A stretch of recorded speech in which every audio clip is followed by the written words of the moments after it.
All right. Assalamualaikum. I don't think anybody's on quite yet. Okay. Assalamualaikum. For those that are joining, welcome. Just pulling up on my page. Assalamualaikum, everybody. Please give salams in the live so I can shout you out.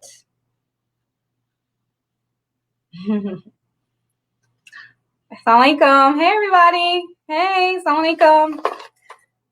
Okay. Khalil, you want to help me with the comments? You know how I am. Yeah, let me look at it. You got me? Okay. I got struggling with these comments. Assalamualaikum. Assalamualaikum, Rose. Assalamualaikum, Nuha, Huda, Nefertiti. Assalamualaikum, Zahra. How are you guys? Alhamdulillah. Thank you. Welcome to another episode of the Dope Muslim Woman podcast. We're so excited about this particular topic, mashallah, the cycle of narcissism and abuse. And I'm just kind of, myself and my co-host, we're just going to set the stage for a minute as we bring our guest in a few minutes, inshallah. Assalamu alaikum, Lakeisha. Assalamu alaikum. So, alhamdulillah, welcome to the Dope Muslim Woman podcast. This is your girl, Sabria Mills, your host and facilitator for tonight's discussion on narcissism and the cycle of abuse. And I'm so excited because I'm joined here with, mashallah, I've been talking about it all week about, being excited about having a male co-host so that I don't go rogue up in here. So we're going to make sure that we're going to provide you a real balanced, healthy discussion. Alhamdulillah. So I'm going to actually introduce my co-host. You guys know him. He was a guest, mashallah, 2 times before in the Dope Muslim Women podcast. My brother, he, mashallah, this brother, he's all over. So everybody knows he's a recording artist and he's just like, he does so many dope things. But for the sake of this conversation, he's also been, a long time resident counselor and manager specifically in Muslim women's shelters. He's assisted a lot of women that have been survivors or victims of domestic violence. So, mashallah, he has an awesome perspective to bring to this dialogue and conversation, and we're going to chop it up. And like I said, most importantly, and this is Brother Khalil Ismail, everybody. Most importantly, Brother Khalil is going to make sure your girl Sabria, okay, does not go, ham on them, all right? So, thank you for being here, Brother Khalil. How are you? No problem. Alhamdulillah, I'm good. And I'm glad to be here. And I'm glad we're covering this because, I've been hearing a lot of people have been having trouble, at least with, this issue. So hopefully we can help a little bit. But it's a deep and complex issue. So, It is. It's not as simple because I was telling my brother Khalil that I got so many messages from sisters saying like, oh, my husband was a narcissist. So we know it's a lot more complex than sometimes what we often are going to peg as narcissism. So we're going to definitely break that down for you today. But yeah, so, Brother Khalil, you've worked with a lot of victims of domestic violence, correct? Yes. Okay. Yeah. How's that experience been? Well, to be honest, it's eye-opening. I spoke a little bit about it on your last podcast, just about how it changed my perspective on a lot of things, actually. Eye-opening in the sense that before, and maybe I was naive, but before I heard about the issue, I didn't know it existed within our community. I assumed that, Muslims weren't doing this type of thing, but, I was very, very wrong. And often it was, a lot of narcissistic behavior that, that was informing these people and why, and the underlying root behind why they were being abusive. And so one of the things I was able to do was I was able to kind of learn patterns.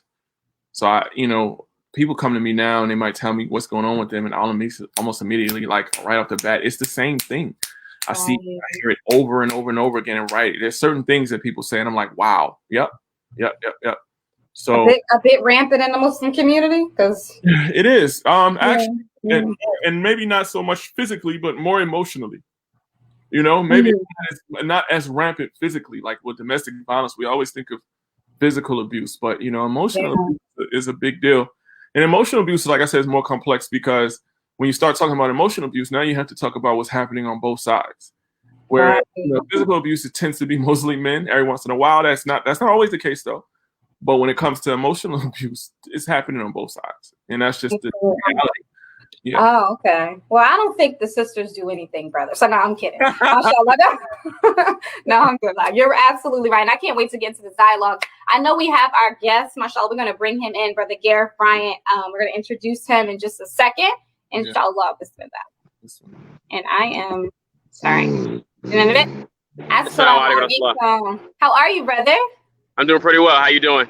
Good, alhamdulillah. Welcome. Good, All right. Good. Okay, brother.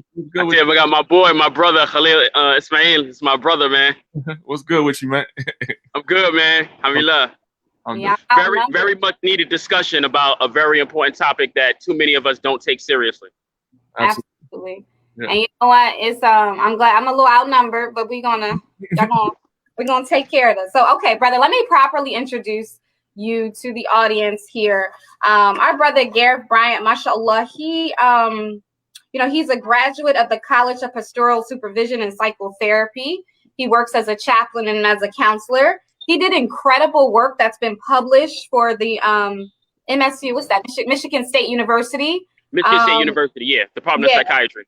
Department of Psychiatry. And he talked about the the difference between jinn and possession of jinns versus mental illness, which was incredible published work by the university. And he's just done a lot of extensive study in Islamic studies. So he has a very well-versed background.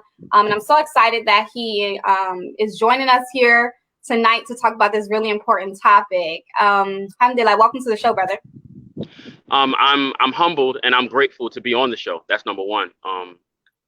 The praise for Allah pertaining to that. I'm very grateful that you took me seriously and decided to invite me on the show. That's number one. Number two, let's just get right to it. There's two things that I want to start off with. One is when Allah speaks about apathy.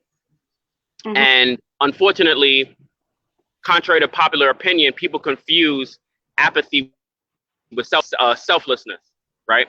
Selfishness, I should say. Selfishness oftentimes is interpreted as meaning that you don't care about people except yourself. That's not true. Selfishness means that you care about yourself first. It means you put yourself first, which is the polar opposite of apathy. Apathy is what means that you don't care about anyone else except yourself. So the text that I want to use that explains what apathy is when Allah says in chapter 25, verse 43, in Surah Al-Furqan, chapter of the standard, the criterion, Allah asks two questions within that verse. Allah says, have you seen those who take their desires as their God? And then Allah, right after that, Allah says, are you then their enabler? So when we look at things that happen in terms of toxicity, in terms of negativity, we oftentimes, for ourselves first, and then for other people, we tend to make our desires our God, meaning we set our desires above the obligation to obey Allah via a tanziyah, via revelation. And then when we look at the actions of others, we tend to co-sign the negative actions of others. So that verse is twofold. It applies to ourselves in terms of ourselves, taking our desires as our God, meaning taking our desires and obeying our desires at the expense of disobeying Allah. And then objectively looking at other people and how we co-sign the negative actions of other people. So there's that. The second thing is I want to... No. I just want to make sure I'm framing. I appreciate your perspective. I just want to make sure I'm framing for the sake of the audience, to make sure that everybody's following along. So I want to frame the question first, and then I want you to chime in with and finish your point. But I do want us to first and foremost start from the beginning in reference to narcissism, because that's the topic, and I don't want people to get lost. This is a very complex topic that gets confused often. So I know a lot of us that have done extensive study, we may be able to go really deep in, but we want to start on a very basic level. Okay, so I want us to first just be able to define. Go ahead, Khalil. I'm sorry, I'm hijacking you, but I want us to go ahead and define what narcissism is first and foremost before we get into kind of breaking down the text or the proof of it. Okay. So, all right. So, Bismillah. So, the question I guess that we're actually going to ask you, Gareth, is what is a narcissist? And then you can go ahead and finish the point that you were making, because I'm sure you're going to get to that. And you were tying that in. but so that people can be framed correctly with what we're talking about. We see, or we've seen the definition of a narcissist is a person who exhibits symptoms of narcissism, including but not limited to extreme self-centeredness, jealousy of others, success, manipulation, and a lack of conscience. Do you agree with this definition? What context can you offer to this definition? So I don't want you to stop your point with what you were making before, Gareth. Just go ahead and then tie it in. Yeah, so we can all make sense. Go ahead. Mm-hmm. Right. The reason why I started off the way I did is because, ironically, a narcissist is literally a euphemism for an apath. All of the things that you gave definition to pertaining to a narcissist, that's exactly who an apath is. So in all reality, narcissism and apathy are two sides of the same coin. Okay. Okay. So break that down for us. Go ahead. Finish breaking that down. Yeah. Right. So in terms of apathy, like I said, apathy is exactly what Khalil mentioned in terms of someone who is careless about another person's journey, another person's thoughts, feelings, concerns. They're only concerned with their own agenda, what they want to get done. They have complete disregard for other people, the results of their actions upon other people. They don't care about what they impose upon others. They don't care about imposing themselves upon other people. They don't care who they hurt. They don't care how or why they hurt people. Just the whole, anything that embodies carelessness is that's where narcissism and apathy intersect. And that's how they become two sides of the same coin. So people who are apathetic, people who are narcissistic, they're amongst the most dangerous people in our society. Right. But see, here's my concern with that. And I appreciate that definition and even that analogy and that connection. But, as far as narcissistic, when we talk about narcissism, right, we have narcissism tendencies, and then we have the full-fledged disorder, right? So from what I researched, and you can correct me if I'm wrong, brothers, but what I researched is that the narcissistic personality disorder is quite rare. Only less than 1% of population actually is known to have this disorder, and 50 to 75% of those diagnosed with it are men, reported to be men. So I just want to really first identify the difference, because I think that's really important, because I was telling Khalil right before you came in, brother, that, I was having so many dialogues with sisters that really wanted to get in on this conversation. And most of them say, oh, my husband is a narcissist, or he has narcissistic personality disorder. There's a difference, right? There are different levels to this. So can you kind of help us understand and break this down first and foremost? Well, right. Like I said, narcissism. If you could stop moving, only because we're losing you a bit. Okay. Yeah. I'm about to go inside. That's why I'm about to get some. My brother just let me in. So. Okay. All right. So I'm gonna. So what I was saying about narcissism, right, is that it's the same. It's exactly the same as apathy in respect to the fact that it hurts people. Because narcissists are people who hurt people, apaths are people who hurt people. Okay, Brother Gareth, I'm going to stop you right there, only because it's really important that we see you and we hear you. So I'm going to let you settle down and sit down, and I'm going to bring Brother Khalil in. So as soon as you get settled, I'm going to bring you back in. Brother Khalil, can you help us just identify, just from your perspective and your experience, the difference between the two?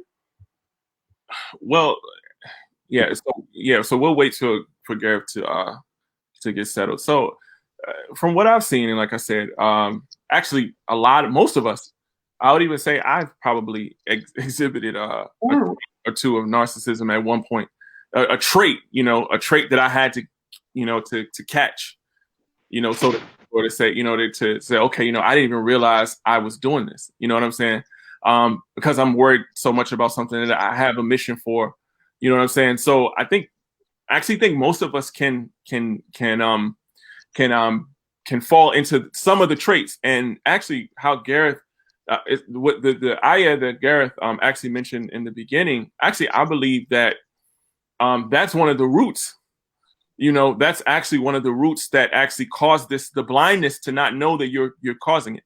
Like what happens when we follow our desires? Like I'll give you an example, like vain desire, like one of the lower desires that we all know about, for example, is enough, right? But it's something that happens to people when, there's something that happens that blinds you. There's an entitlement that occurs when you fall into that lifestyle that, like there are people, for example, who I've interviewed who weren't Muslim, who talked about how they lived a lifestyle. And once they lived that lifestyle, they were just with X amount of women. And during that time, they only thought that women could only do something. Like they only kept women so far as they could do something for them. Right. And this man, he was telling me, he was saying that, I had so many women, that at some point it got so, it just got so confusing for me, that I had to stop and take check of myself. But during that time, I didn't realize I was wrong. And every time that I released a woman, I thought I was right. I thought she had done something. But I realized it was my activity that was causing me to be blind. It was interesting because this was a guy who's not even Muslim, who has an insight into what's happening to his soul. And then what's actually happening is that act is making him apathetic. You know what I'm saying? So I say that to say that there are actually things that we can do that to cause us to have that kind of blindness that kind of enters us into that. But that's different from having what they call personality disorder. Some people say you can't come back from personality. I don't necessarily agree with that as a Muslim. I won't agree with that because, but at the same time, I understand where they're coming from because they're talking about the conscious, because there's a level of like lack of conscience, a level of, like he said, I don't care what happens to you. I don't care if you hurt. I don't care if you die as long as I get what I want. But there's a difference. So we're just like we might fall into some desire worship. And then during that time, we also exhibit other traits as a result of that. That doesn't necessarily mean we are that, but we can exhibit those traits. So that's what I'll contribute. And then I'll give it back to you, Gareth, now that you're back to just talk about it. Yeah, absolutely. So we're talking about the two differences, Gareth. Right. So in terms of like the clinical element of narcissistic disorder, I'm not going to dismiss it, obviously, because I'm a mental health professional and there's validity in that diagnosis. It's just in terms of like my mandate as a chaplain is that it's my job to merge theology with behavioral science. So I have to, both Islamically and professionally, I have to find the middle ground between what is considered theological versus what is considered clinical. And this is why I mentioned the intersectionality between both narcissism and apathy. Okay. Because, that's the only reason why I did that is because obviously we know that just based on the stats, right? You're not going to have a huge amount of the human population clinically diagnosed with narcissism, right? But you are going to find a huge array and multitude of persons who are in fact apathetic. Okay, got you. Okay. So, this diagnosis, though, of the majority being men, because this is kind of the argument here. And this is one of the sort of discussions that we're having a lot in our women's circle, where a lot of women that are going through divorces are feeling like they've been married to a narcissist. And then even the percentages, clinical percentages is saying 50 to 75% of cases. Does that ring true? Do you guys agree with that? Do you feel like it's skewed in some sense? I would love to get your perspective. I definitely think that those particular stats, in spite of the fact that the numbers are there, I objectively take the view that a lot of that is driven by feminism rhetoric. Oh. And the reason why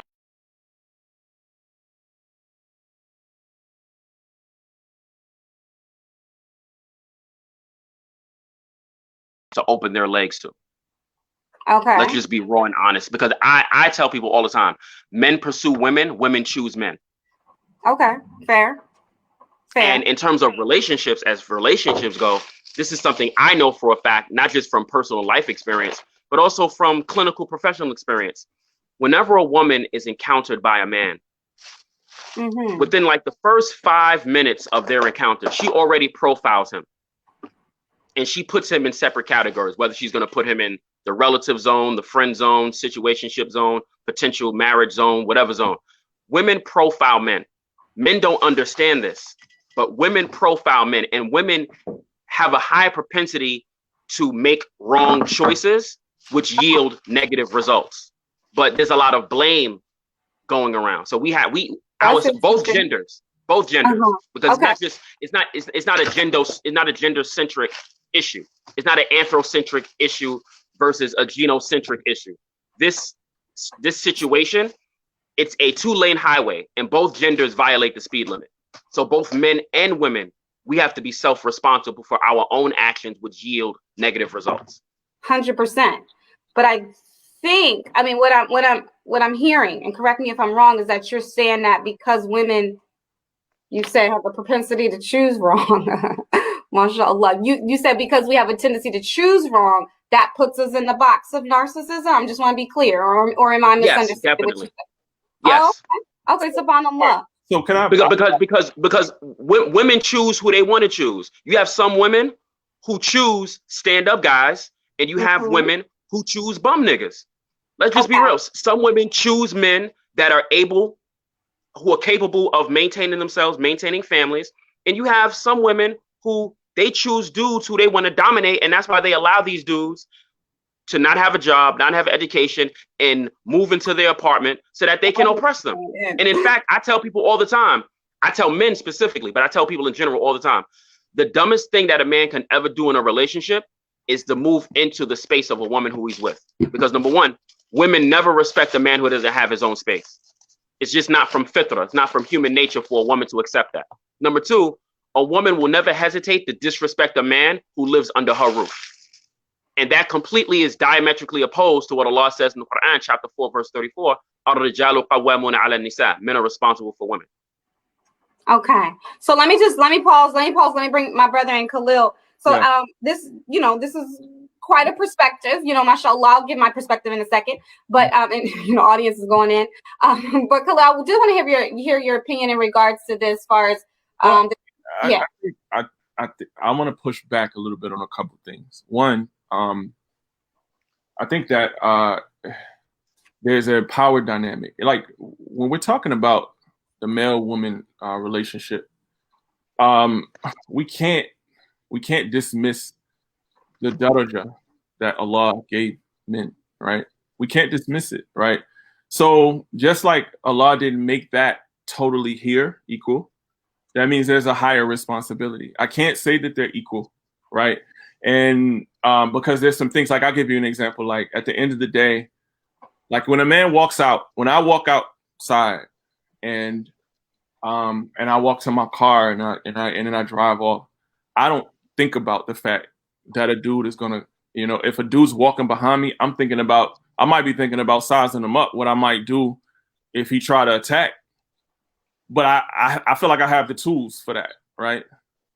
A woman has to strategize on whether she's going to be nice or smile in his face to get him off her, or or how she's going to react, and that's literally a judgment call. It's a major difference between how she has to think about that situation and how he has to think about that situation. And I say that to say that plays even all the way down to the decision making, because matter of fact, I just did an interview with a sister who was talking about how one of the things that she learned after she was she was molested. And by the way, more than 1 in every 10 women are sexually molested.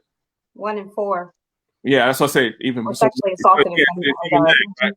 So what some of the psychologists are saying now is that, for example, when that happens, they lose the ability to choose.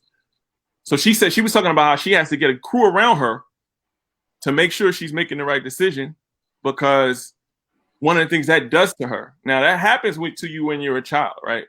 So I think that, like, for example, I'm definitely not like, I'm not a, I don't use labels like feminism for myself or some stuff like that. But I would say that every one of these things, the reason why they came is because of a valid complaint. Now, what happens is they go to the extreme to deal with a valid complaint. The valid complaint, misogyny is real, right? Misogyny is real, but you don't answer misogyny with, the opposite extreme of misogyny, which is, like discrimination against men. But that doesn't mean, for example, that there's an equal playing field. I do think, and especially, like I said, my experience dealing with the shelter, there are women, for example, who, just because of their makeup, I'll give you another example.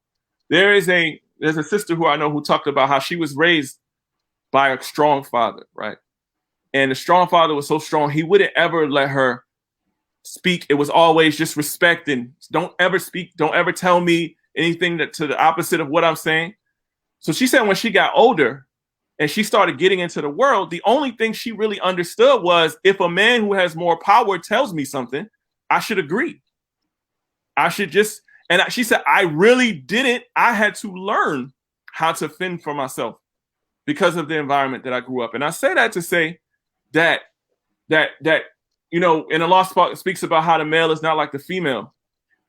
That's another thing. So I'm saying that to say that I can see why and how, even though I don't have the numbers to back it up. So I'm not going to sit here and say men are more narcissists than women, because there are narcissistic women who display narcissistic traits just like men do, and they manifest it differently. What I will say is that when I read the Quran, one of the core concepts I find is that it's mostly about, when it comes to the male relationship, female relationship, it is man, preserve her right. Don't do her wrong. Don't do her dirty. And then Allah does warn the opposite way. Like he gives us the story of Yusuf just to let you know a woman can plot, right? Just to let you know it can be the other side. But for the most part, like for example, we're talking about marriage rules. We're talking about don't sell her into prostitution. Don't inherit her against her will. Give her her property. Divorce her amicably. Be kind. Why? Because men have a tendency to be tyrannical. That's even evidenced by the fact that we kill more than women. Like we just murder, like and in that way we're emotional. So I would say that there's probably a lot of credence to the fact that we can be a little bit more like that. I have to be, and I'm not saying it for myself. I'm saying we can be, like, if we don't check ourselves, I think when I read the Revelation, Allah's warning us, y'all can be real bad tyrants, and he gives us all the different ways that we can do it because we got a little bit more power, and we even have that degree over y'all, and y'all know that. So women's tendency to bend to the will of men's dominance is a little bit stronger than the opposite. There are women who plot, but I don't think it's as many as men who are as unjust. Just my take. Yeah. So okay. So Gareth, I'm gonna bring you back in. So that's interesting perspective on both sides. I mean, I don't know how I feel about the fact that a sister chooses poor, because we know that comes from childhood conditioning or abuse or situations like that. Just because maybe they choose wrong, that then makes them narcissistic. I don't know if I necessarily understand that. So could you help me understand that a little bit better? Then we'll move into the next question, Brother Gareth. Of course, and I'm glad you brought that up. Yeah. I want to make sure that we understand the difference between fault and blame. Okay. Fault is when you hold someone accountable for their own personal decisions. Right. When you hold someone accountable for their own character and behavior. Blame is when you impose responsibility on a person for a circumstance outside of their choosing. So we can't blame any female or any woman for a circumstance that she couldn't control, like having an abusive father or being child molested or anything like that. You can't blame a woman for those type of circumstances. But we can all be at fault if we have negative, if we choose to display negative character, negative behavior, and make negative choices, right? So again, there's a difference between blame and fault. So we're not blaming anyone for their circumstances. Okay. But we have to hold people to the fire. We have to hold ourselves to the fire first, and we have to hold other people to the fire of responsibility also. So it's not like, how should I say, for lack of a better term, we're not giving out any damsel of distress cards. We're not doing that. But what we are saying is that there are things that are rooted in circumstance. We get that, and we acknowledge that, and we don't dismiss that, right? We're not going to dismiss that certain patterns of behavior, right? Certain patterns of character are most definitely predicated on some types of negative behavior from a woman's past. Totally, that's understood, right? And like I said, that's not to be disregarded. That's not to be dismissed in any way. But at the same time, that can't be used as an excuse to continue a trajectory or continue to be on the path of negative character, negative behavior. It's just like a person in the street who's a trap star, right? A lot of people, they'll try to play the card, product of my environment. That's true. We are products of our environment. That's non-debatable. But being a product of your environment is significantly and respectively different than making negative choices. So can I just say something? Can I just say something real quick? Sure. First, because you haven't spoken as much. Go ahead. I'll say something. No, I'm just this idea of the choice, and That's what I think I'm a little bit bothered by. But I do want us to push past this dialogue a little bit because we have so much more to talk about, just aspects of living with a narcissist and really how to identify it. But again, I'll just make one point regarding it, because I'll say like a little bit of I remember when Gareth he made the statement, like I think we were on a thread, and I agree. Like I actually agree, when things are natural, this is how it works. Like women choose men, men chase women. Women choose, but women are going anywhere. However, that's only when, but that's given. I would say how it actually works in reality is that's given. Even when a woman chooses a man, what happens in the ideal Islamic sense, her team gets behind her and says, "You're not going nowhere without making sure we vet him." Right. So even though she chooses him in an ideal sense, we still have to huddle behind that woman to make sure she's good.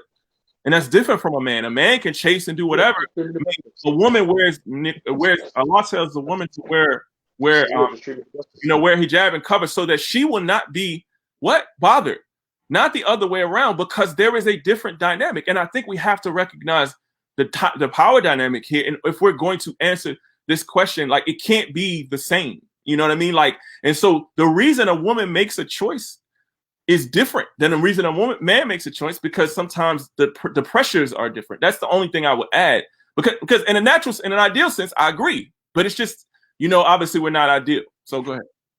Yeah, absolutely. And okay, mashallah. So I'm gonna push past this particular, because I know we can go back and forth on this for a long time. Yeah. But I do want to just ask, brother. All right. So all right. So the issue is that, like I said, a lot of the conversations that we drive with women are their experiences of kind of sort of getting through, identifying first that they're married to a narcissist and the narcissistic tendencies that they have in their spouse, not saying that they're without blame. I'm just speaking from a perspective. So please understand that. Okay. Now, as a sister is navigating through getting out of that relationship, right? She's dealing with perhaps a person that's completely self-serving, that's selfish. How does she navigate getting out of that marriage? How does she navigate a divorce or getting away from a personality that is so all-consuming, like a narcissist, like with a narcissistic spouse? That's a good question, because sometimes, unfortunately, by the time she realizes that she's in a toxic relationship, it's a high octane situation where sometimes it's physically violent. Mm-hmm. Sometimes the physical violence is against the sister in question or the woman in question, in case we're talking about non-Muslims also. Sometimes the violence is against her children, if she has biological children with a man or biological children with another man from a prior relationship. And there's always, like, as we agree, there's levels to it, right? And things, they escalate. One of the things that I know through my life experience and through my professional work is that when it comes to like apathy and narcissism, one of the first things that occurs is the propensity to isolate a person socially, mm-hmm.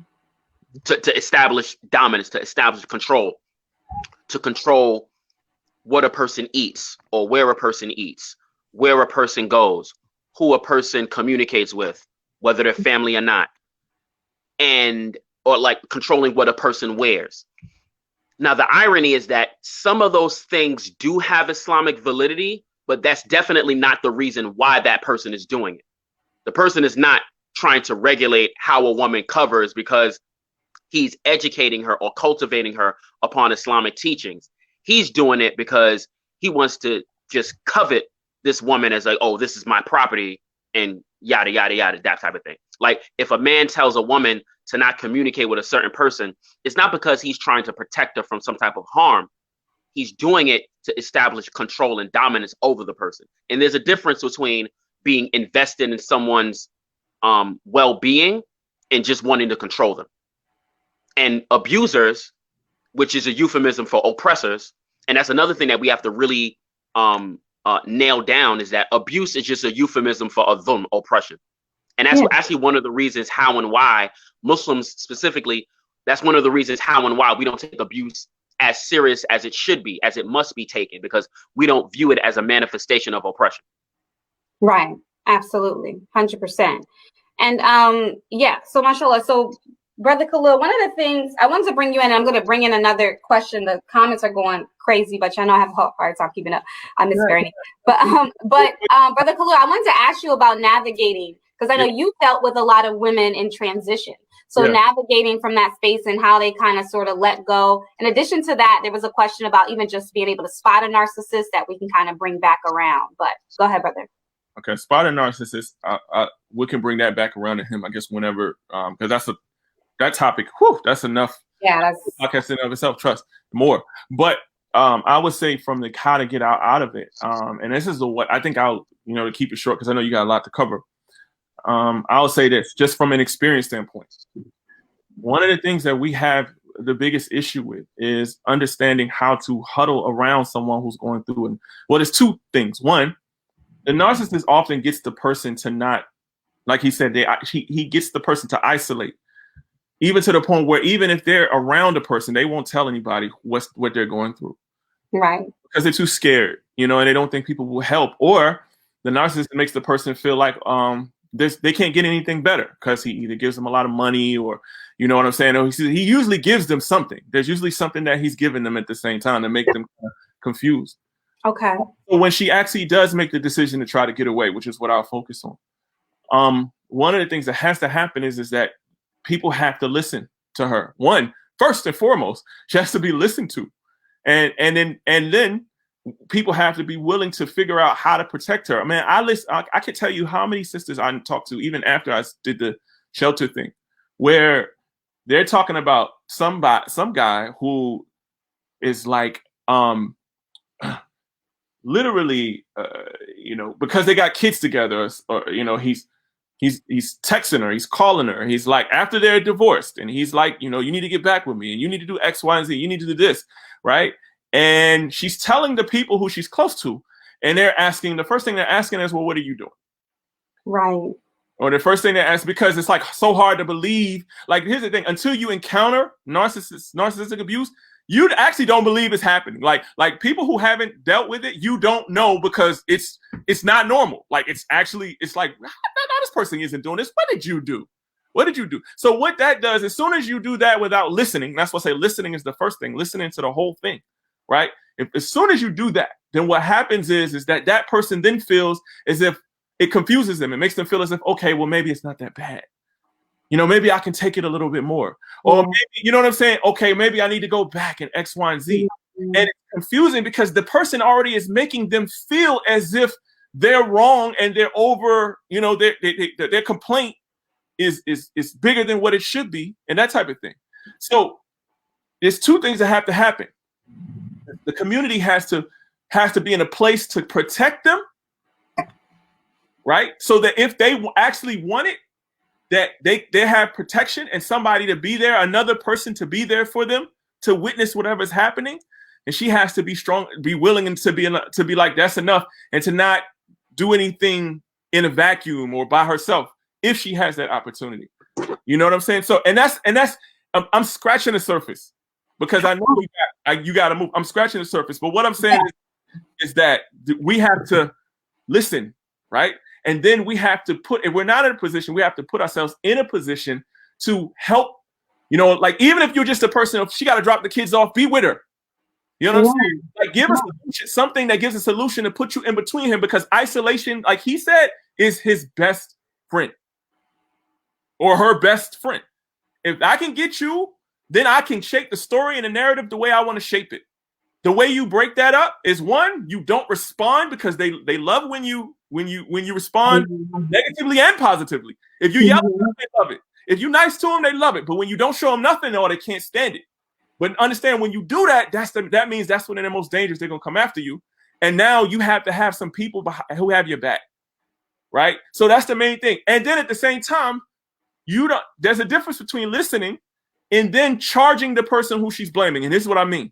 Because there are going to be some times where somebody's saying somebody's a narcissist, and they are actually going back and putting gas on the fire, right? So if that's the case, you might be wrong by going and attacking him, right? Yeah. So what you do it is you can protect her without blaming him. And then once you get them both into a space, then you can figure out what's really happening. But the first thing of order is protect her. And if she's not willing to take that protection, then you might then start to question, okay, what else is going on? But first, listen and protect. Absolutely. And that's different from blaming him. And by the way, that's even different from charging him, because you still need burden of proof on that as well. Yeah, absolutely. And I wanted to say, when we talk about spotting a narcissist, one of the things I think one of the brothers said that's really a good point is that women are attracted to confident and assertive men. The problem is that narcissism is being misread confidence.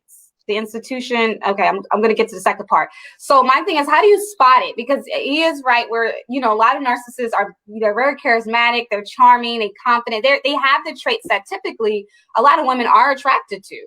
So how do you determine between the real and what we need to be looking out for? Brother Gareth, come on in with this.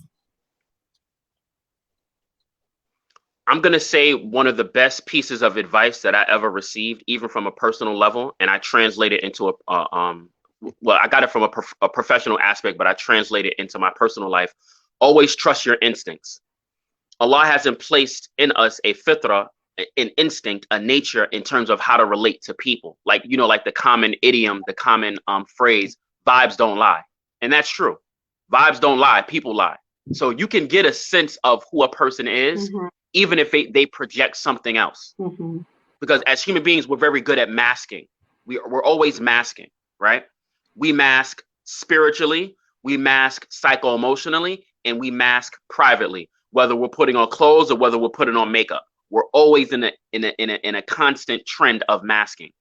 The reason why is because we're not comfortable within ourselves to allow ourselves to look into a spiritual mirror or a psycho-emotional mirror, and we don't allow ourselves to be spiritually nude or psycho-emotionally nude to see our spiritual scars or psycho-emotional scars. Like you mentioned very accurately, is that narcissism is actually, it's the illusion of confidence.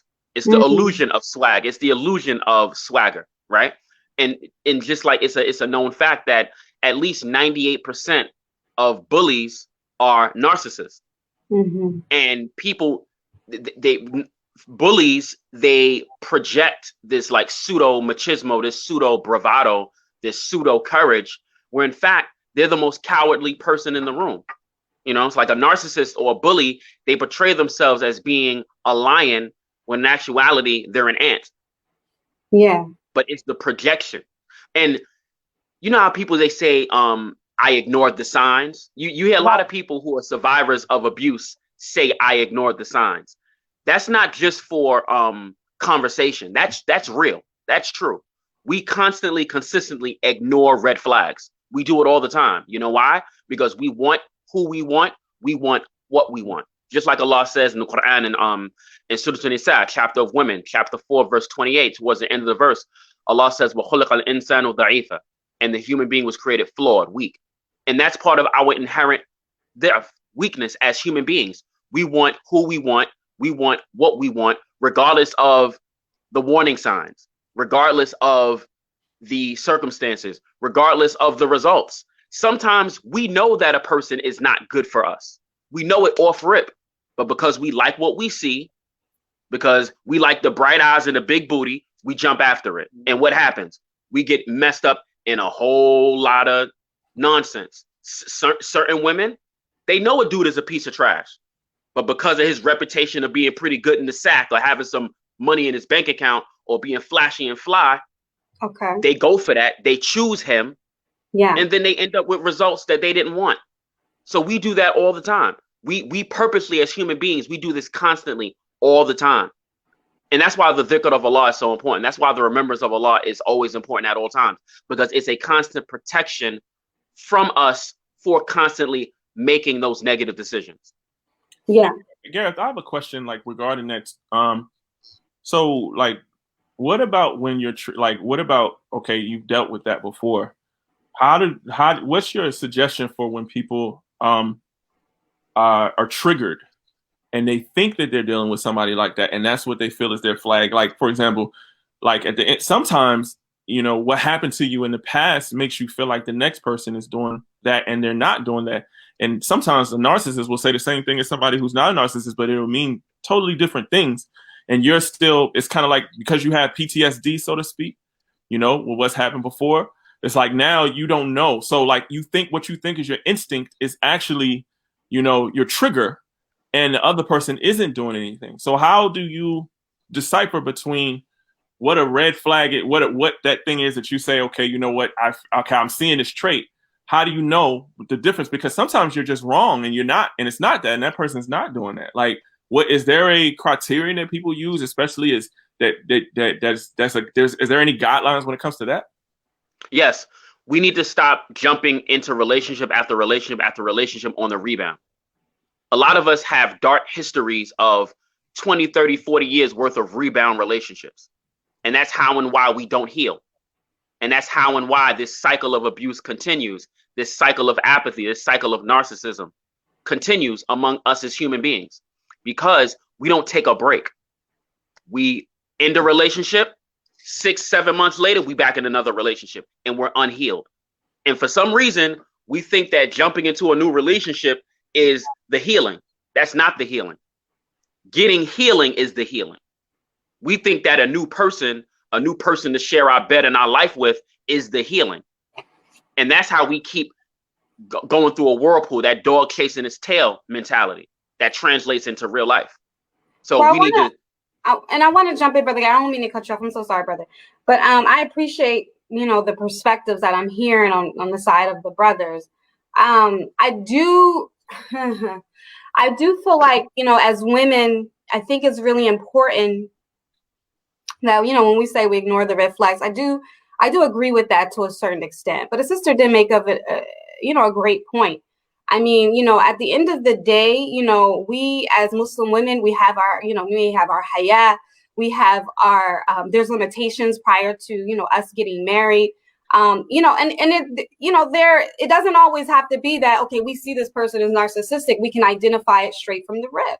I really think this is a lot more complex than that. And a lot of times, even, in my personal experience, I find that even if men, subhanAllah, like, they have good intentions and they're struggling against their own narcissistic tendencies, they can be triggered themselves. And then this switch can be flipped. One of the biggest examples I see of that is during a divorce. You can go through and have an okay, marriage, or, maybe he's not particularly showing those particular traits, but during the time of the divorce, during the iddah, he's completely narcissistic. He's completely toxic. He's out there trying to destroy the sister, right? So I think that it's a lot more complex, and I don't know if just because a sister engages in a relationship and ends up with a narcissism, that is necessarily something that she should identify from the jump. We know things change, things happen to people, they shift. So I just wanted to mention that on the sister's perspective, just because I think that would be fair.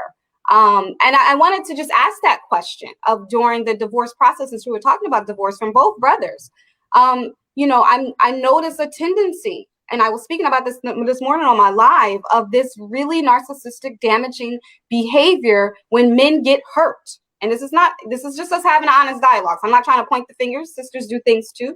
But I want to understand that, and why does it tend to, develop into sort of this like narcissistic tendencies that we see when we try to separate ourselves from a lot of you? The reason why that happens is because the human male ego is the most fragile thing that Allah has ever allowed to exist. That's just the honest truth. When a man is with a woman, and this is how and why there's so many regulations, like the brother Khalil mentioned, about preserving the rights of the woman, right? Because we actually feel that when we're with a woman, that she's ours, that she's our property, right? Especially when she's doing everything we like and doing it how we like it done and do all that type of stuff, right? We don't want to let that go. So we want to sabotage, right? We want to character assassinate so that no one else will want her except us. That's why a lot of men physically abuse women, because they figure, oh, look at you. You ain't beautiful no more. You're not pretty no more. Ain't nobody going to want you but me. And that's why men do those type of things. I'm just going to say this honestly, at the risk of gender snitching. Men are creeps by nature. Okay. It's just that by the mercy of Allah, through a tanzil, through revelation, through al-hidayah, through al-huda, through guidance, that those of us who choose to be Muslim, who choose to be obedient to Allah, we're able to control our creepiness. But those who choose to not control the creepiness, these are the yielded results. But all men are creeps by nature. That's just reality. Okay. And Brother Khalil, let me bring you in on this. So what is your perspective about that in regards to brothers? I'm trying to just get a better understanding. Is it that all you guys are creeps, or is it, a little? I mean, we are, we do have issues. We are created with issues. Like he said before, this flesh, we're created weak in the flesh, and we do have issues of that we're not aware of. Often, like you said, there's cases where, you're married and everything is fine, but once you want to get away from the thing, then all of a sudden, like you never saw those traits until he got, like you said, you never saw those traits until it was time for you to leave, and then all of a sudden, he starts acting like that. And I would say that, that usually means that we have some more introspection and self-work to do, and that's one of the things that I think, we've missed a lot. A lot of I hate to say it, but truthfully, a lot of teaching, even Islamically, is external. It's always talking about external and reactionary, right? But the self-work has to be going on all the time.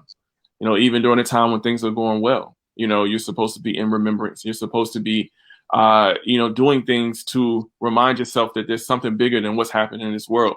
Because ultimately what's happening when you are a man who decides that you want to control everything is that you've lost sight of the fact that Allah owns everything, and that and then we all have to go back to him. So, and we can fall into that. Like I would say this, that you can fall into that and not mean to. You can fall into that in a state for a while and then come out of it, right? That might be the warning to you that you had something that you needed to change that you didn't even know was in there. So if I even go a little bit deeper, like, at the end of the day, like Iblis was a standout dude. He was a standout dude. Like, the scholars say that he was up with the angels during the time when he was, obviously, Allah asked the angels and Iblis to prostrate at the same time. Till that time, Iblis was such a standout jinn, he stood out from everybody else. At that moment, what happened? His narcissism came out. What? It's not about me no more? You see what I'm saying?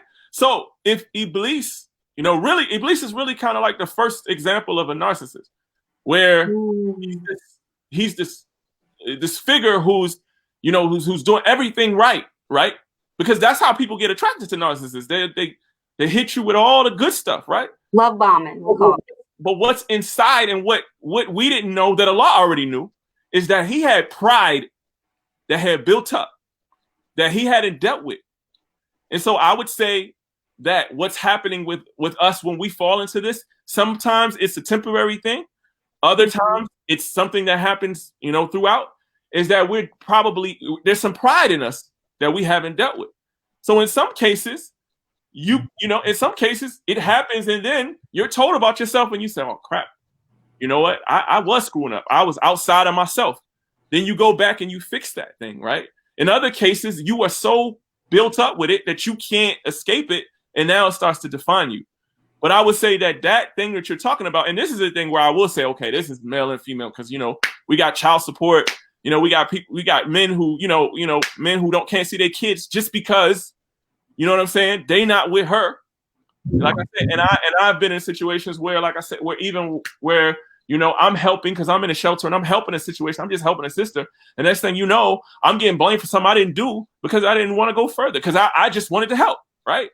And so I would say that this part, and this is why, and it's true about what you're saying about the fact that you have to come to a balance when it comes to what's clinically said and what Islam is saying, because I think that,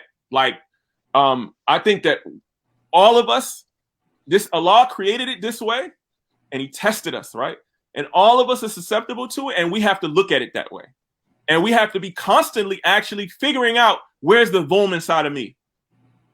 That's a process that you don't, and when you stop, anyone who starts thinking they don't have vuln or oppression inside of them, that's probably when you're going to oppress the most. So what happens is, divorce is adversity. Adversity is what brings out this toxicity. It's the adversity that brings, it's the trauma even. Trauma brings out toxicity. when you go through something, you lose somebody or something like that, you don't know what to do. So now you break it, that toxic stuff starts to come out. So I would say this, like, it manifests itself depending on the person. Yeah. But it's something that we all actually have to kind of face and focus on regularly, and ask Allah actually if we see small amounts of it, to take it out of us, so that we don't get in that state when we get tested like that. Now we got something big in front of us. Like, now I have to amicably let my wife go.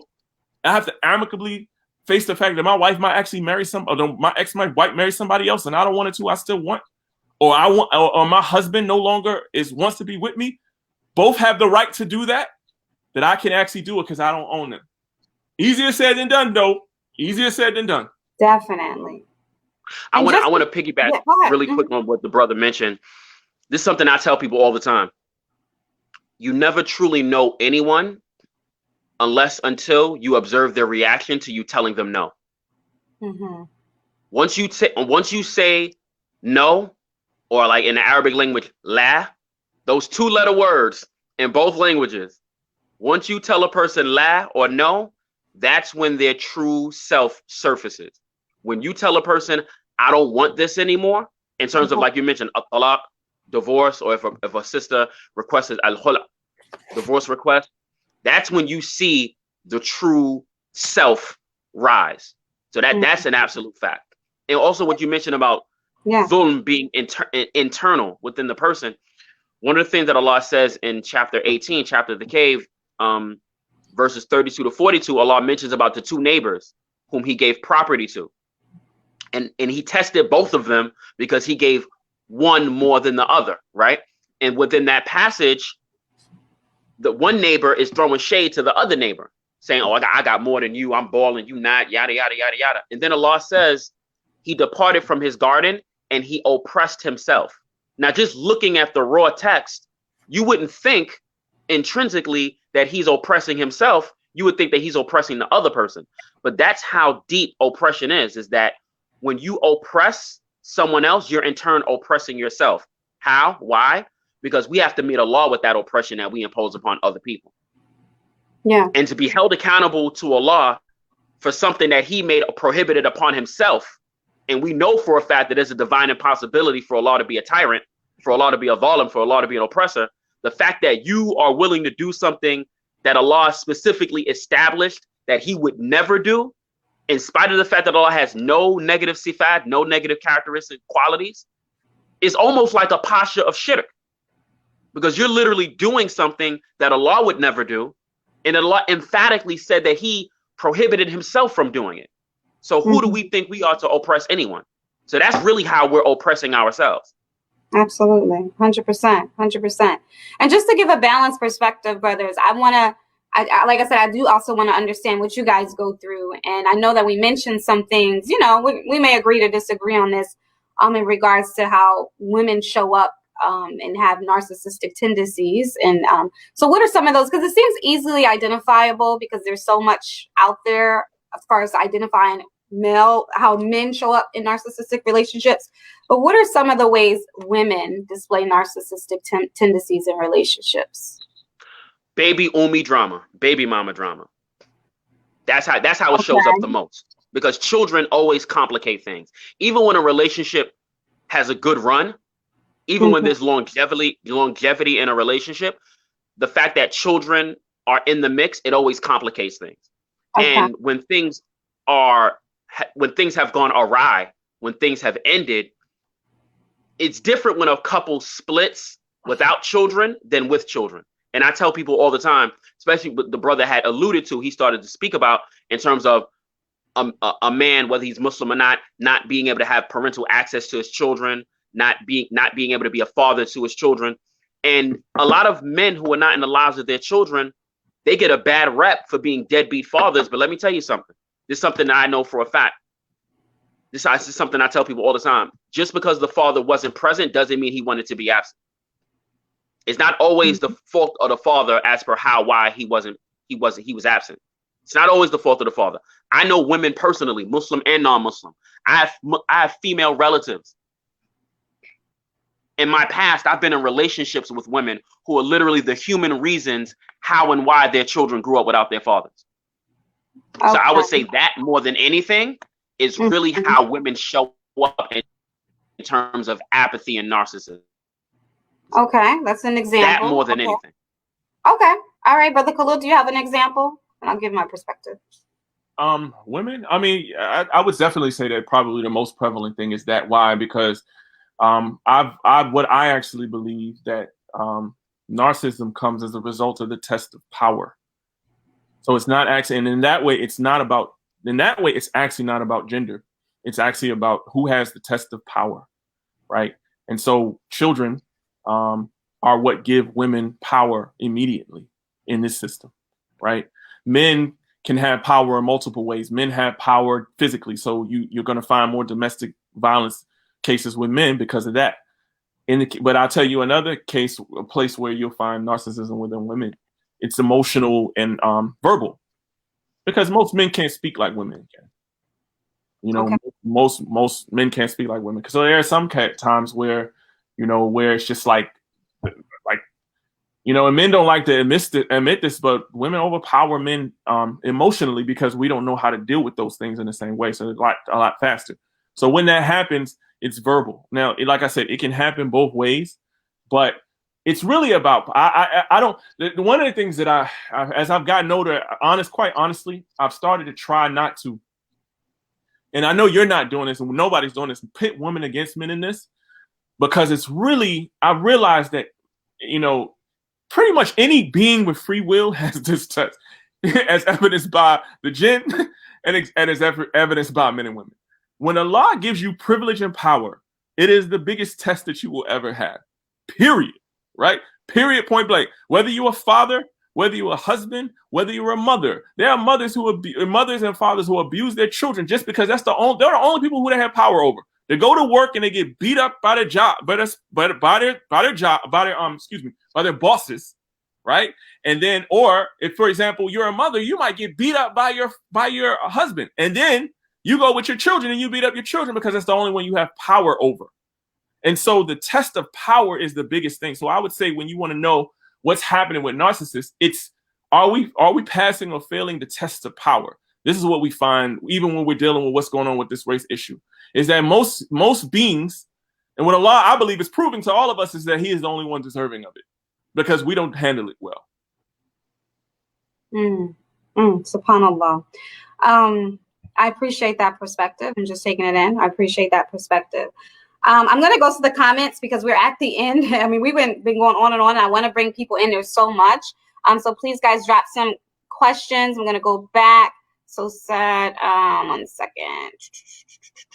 People are just really sharing their experiences. One sister said that they don't believe that, in regards to the example of the mothers withholding the children is narcissistic behavior. Did you guys want to? They don't see how that's narcissistic behavior. How can it not be? Well, I would say sometimes it depends on the situation, and I can speak from personal experience. It depends on the situation. There are times where I'll give you an example. So I'm not gonna, like, if my child, for example, if I deem my child to be in danger because of the maladjusted behavior of this, for example, if that spouse is not mentally well, right? It's a judgment call. In most cases, in many, like if you're withholding that child just because, and then all things being equal, if you withhold that child, it always is. But when you're talking, like, I'll give you an example. Like there's a situation that I know personally, where the brother is he's so irresponsible. More than one time, he left his child in the store by himself. Yeah. By herself, little girl.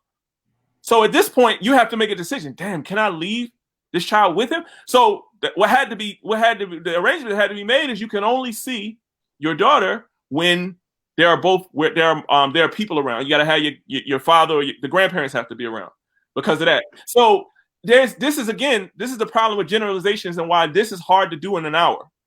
Yeah. It's too heavy of a topic. It's hard to do in an hour because this is so expensive, right?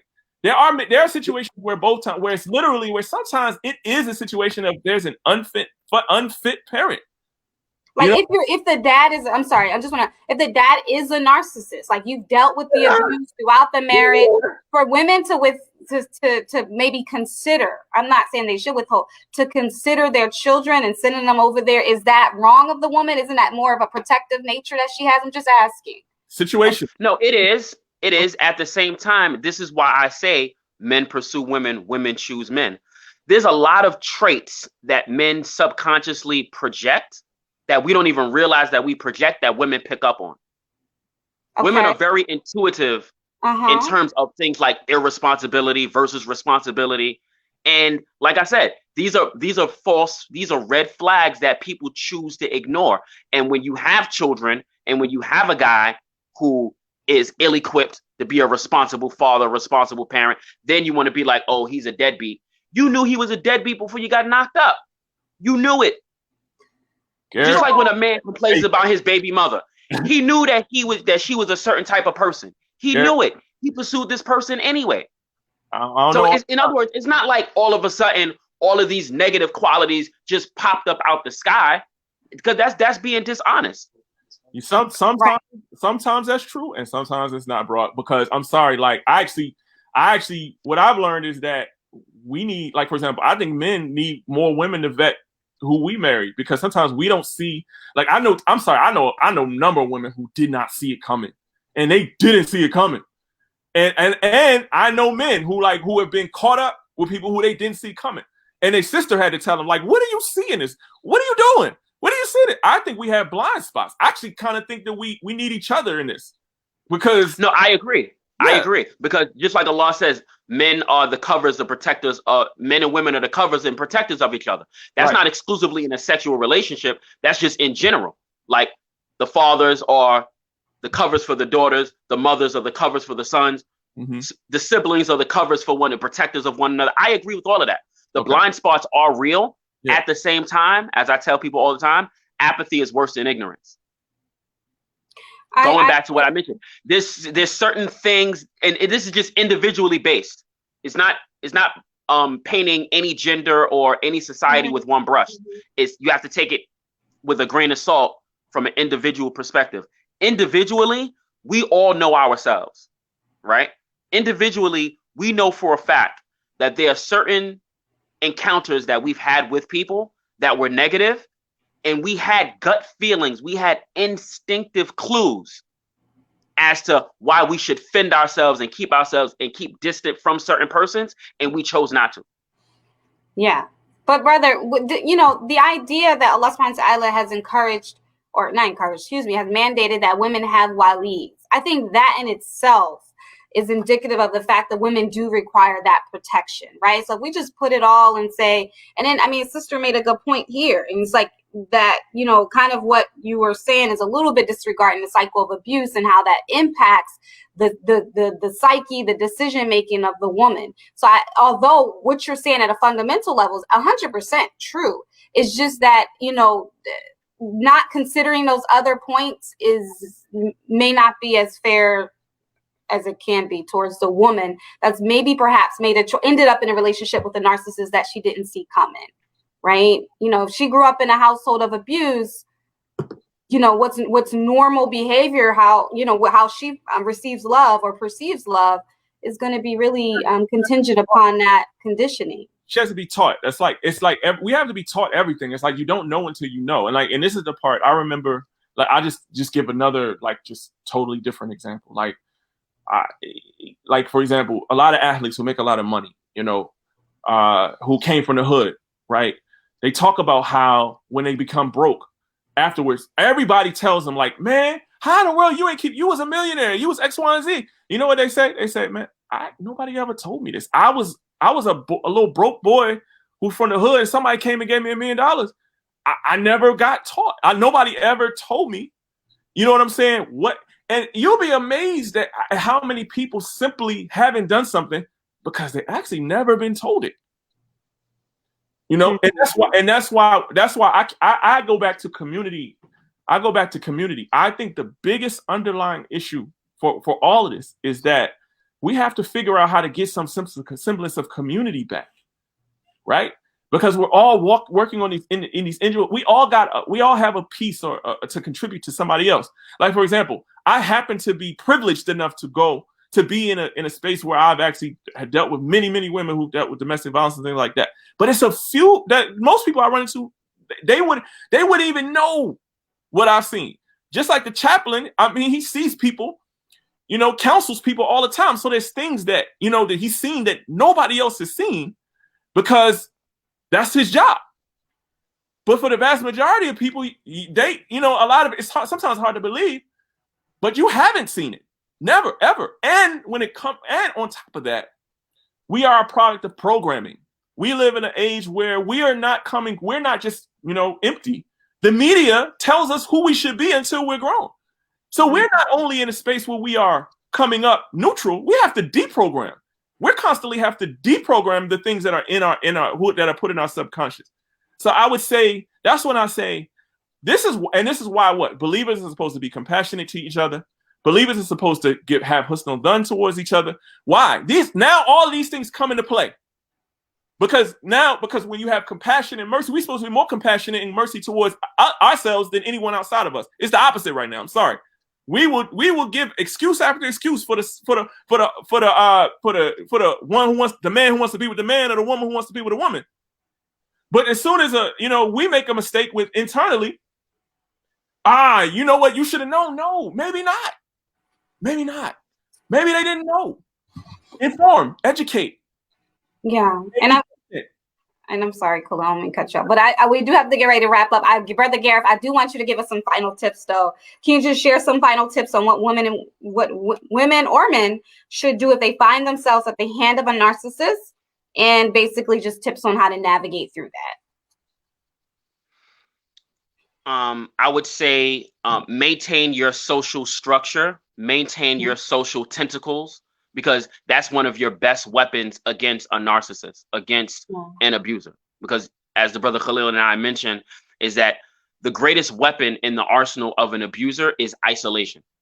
If they can keep you isolated, if they can keep you outside of public view, then they potentially have you locked in forever. So make sure that you are connected to people. Make sure that people know your whereabouts. Make sure that people are able to get to you in a drastic situation, so that you can be helped, in worst case scenario, that you can be extracted from that negative situation. So always make sure that you have those lines of communication with people from a spiritual level, psycho-emotional level, primal level. Absolutely. Thank you. Brother Khalil, and also, yeah, sure. Allow yourself to take a relationship break. Don't get divorced and then 4 months later get intended to the next person. We have to stop that cycle also, because that's also one of the many toxic cycles in our communities as well, where you have men and women in our communities. We constantly marry behind each other, and you have some people, they get married 3 times in 5 years, or less, right? So we have to give ourselves time to heal, and sometimes the healing process for a person might take up to a year or more than that, but you have to allow yourself to heal from what hurt you. See, a lot of our ego, we don't like to admit that we've been hurt, especially men. We don't like to admit that we've been hurt. We don't, just human beings in general, but men specifically, we hate to admit that we've been hurt either spiritually, psycho-emotionally, or primally, right? And when that happens, is that is that buildup, the buildup of pain. And then sometimes, like you mentioned, the triggers, sometimes something can be triggered by another person that's completely innocent from our past experiences, and then we explode on a person. Because for some abusers, every abuser doesn't want to be an abuser necessarily, but because they haven't been healed, they end up transforming into abusers because they're not able to be good communicators. And the only communication that they know is toxicity. Sometimes the only way that people know how to communicate is through violence, or through verbal vitriol, or through psycho-emotional manipulation, or through intellectual or spiritual manipulation, or through primal manipulation, or financial manipulation. Sometimes that's the only way that people know how to communicate. And if we're not willing and capable and able to break those cycles through a tarbiyah, through cultivation, nurturing, education, then those cycles are going to continue. 100%. Absolutely. Thank you. Brother Khalil, final thoughts and tips or advice? Uh, the only thing I'll say is just, be careful to there are situations. I definitely say there are situations where you have to know, like, even with the healing piece, it depends on what kind of healing. I don't like to, one of the things I don't like to do, and this is just, I'm not going to subtract from what Garrett said. So, but what I am going to do is going to add, another perspective. And that's that, for example, I think sometimes we overcomplicate what Allah has made simple. So, for example, Allah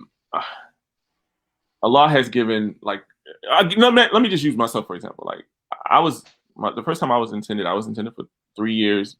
Oh. Didn't work out. Wow. The next time I was intended, which was right after that, I was intended for 3 months, and I've been married for 16 years. I say that to say that it depends on the healing depends on the person. We should be in a constant state of healing, no matter if we are in a relationship or outside of a relationship, right? And some relationships, depending on the relationship, can assist you. I think what happens, and I think where it makes sense what he's saying, is that too many of us go into a relationship thinking it can save us. No relationship can save you. The only thing a person can do is assist in your journey towards being forgiven by Allah. So, if you are looking for someone to take you out of your pain, then yeah, you shouldn't go after someone. But if you do have if you have come out of a situation where you're not in that space and you just need a companion, then the time Allah gave between the time that you're supposed to be married is the time that I would never tell anybody any more or less the time, because I have to trust Allah. Allah would have said more if not. That we have a state that says we can't get married for a year after. Like, many states don't even allow you to do that. But I think Allah knows better. So it's circumstantial, and it depends on the situation. And then the part about the and then the last part, there was one more thing that I wanted to say. Oh yeah, and then to add on, just that this is literally from experience. The best way that I have learned to help people who have been dealing with narcissistic and abuse is to be there for them, and be there for them over a long period of time. Because when you have been infected with that, then you're confused. You don't know the difference between good and bad. You don't know the difference between a promise being kept and a promise and a lie. And it's almost like it's a virus inside of you, and it's not easy to come out of. It takes time, right? And what happens is that sometimes when we are helping people through, we project our health on them. And so it's like we're ready for them to get past it when they're not ready. So if they go back, don't get mad at them. Just encourage them that it's not healthy, and be there for them. They might go back 10 times, but that 11th time will be enough because you were there and you didn't give up on them. Stop taking your advice. Stop making your advice. Understand, most people are not going to listen to your advice immediately. And I'm now speaking to people who help people like this. Most people, it takes them a while. Why? We're stubborn people. We're disobedient to Allah. Let alone people. You know what I'm saying? So we got to be forgiven by Allah because we keep screwing up, right? So, right, facts. And Allah sticks with us and just says, keep asking. Keep asking because we screw up, right? So I'm saying that. So remember that, and I'm saying this, and then for the person who's in that situation, keep trying, and don't give up. And listen to something like what he said. The social thing is a really, really one of the key points. So if you can surround yourself with people who really love you and got your back, and you hear it long enough, inshallah, eventually it'll happen. Provided you are doing your spiritual work alone. You got to be doing your spirit. You got to be praying your 5. You got to be asking Allah. Make dua to Allah to help you, because when you're in a situation like this, to a certain extent, you're kind of compromised. You're kind of codependent. You're kind of weakened. Mm-hmm. And you kind of like the attention of the person, even when he's treating you bad. Even if you don't, there's something about that happens that you have to get out of. Mm-hmm. And you gotta recognize that too. So it's a lot. And that's why I say the biggest thing is we got to huddle and help each other. We got to huddle and help each other and be more compassionate, because that's the spirit of our great messenger. SubhanAllah. Jazakallah khairan. I really appreciate the perspective from you brothers. The comments were going in, you know, some agreed, some disagreed, but I definitely appreciate to the audience, you guys allowing space for, you know, varying different perspectives. That's why I'm here. I didn't necessarily align with everything, but that's why we have this platform and that's why we have this dialogue. It's healthy. It's a part of our healing. So I really appreciate the audience being so open-minded and also being authentic and truthful about what aligned with you and what didn't. But we know that this conversation, as Brother Khalil said, is so deep. It can't stop here. We have to continue to have these dialogues, and there's so much more to unravel. But we are going to be continuing some of these topics, some of these discussions. We are talking about, you know, our releasing and healing from a narcissistic relationship tomorrow with Sister Taslim Jamila, and then on Thursday we're going to get into really breaking down healing from divorce, and we will continue this conversation. But I wanted to send some gratitude. Brother Garib, thank you so much for being on here. I know you were hustling hard, you work so hard, and you were transitioning, but I appreciate you for being here and sharing all your wisdom. Like I said, I'm humbled and I'm grateful to be on the platform, and I very much look forward to continuing to working with both of you and helping our community keep moving forward and to keep healing. I mean, may Allah increase you, brother, for all of your work that you do. And Brother Khalil, thank you so much for providing a voice for the brothers and helping me better understand as well. Thank you for being here and being my co-host tonight. May Allah reward you and elevate you. Ameen. May Allah accept. Ameen. Ameen. Ameen. All right, everybody. Thank you so much. We probably will continue this conversation, you know, on the Dope Muslim podcast and the live.